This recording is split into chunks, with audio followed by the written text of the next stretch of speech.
Terekam dalam beberapa video amatir milik petugas pemadam kebakaran atau damkar sektor Cilengsi detik-detik saat melakukan evakuasi beberapa ekor ular dari pemukiman warga di wilayah Kecamatan Kelapa Nunggal dan Cilengsi, Kabupaten Bogor.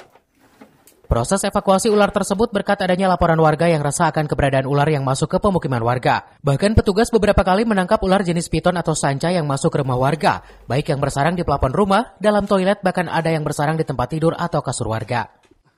Menurut keterangan petugas damkar sektor Cilengsi, banyaknya ular-ular yang masuk ke pemukiman warga karena keberadaan pemukiman warga di area pesawahan dan perkebunan yang rimbun dengan semak-semak. Adapun faktor penyebab lainnya diantaranya cuaca, yang saat ini sering turun hujan dan juga karena ular tersebut kelaparan. Dan saat mencium wewangian dari rumah warga, ular-ular tersebut masuk ke rumah warga. Kebetulan untuk wilayah Cilengsi, ya memang tidak menentu, cuma dari bulan ke belakang itu ada sekitar 15-an laporan evakuasi ular.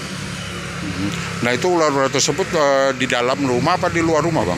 Jadi posisi ular banyak juga, ada yang di luar rumah, ada yang di dalam rumah, ada yang di atap, bahkan di sekeliling pun ada, dan di solar. Potensi dari cuaca hari ini tidak menentu juga, karena memang pada dasarnya cuaca juga menentukan si ular ini mencari makan. Nah, untuk posisinya itu rata-rata itu di perumahan dia naik karena di sawah sedang debit air. Ular-ular yang telah berhasil ditangkap ini diamankan di Mako Sektor Damkar Cilengsi, Komplek Perumahan Medlan, Desa Cipenjo, Kecamatan Cilengsi, Kabupaten Bogor. Dari Cilengsi, Kabupaten Bogor, Edi Junaidi melaporkan.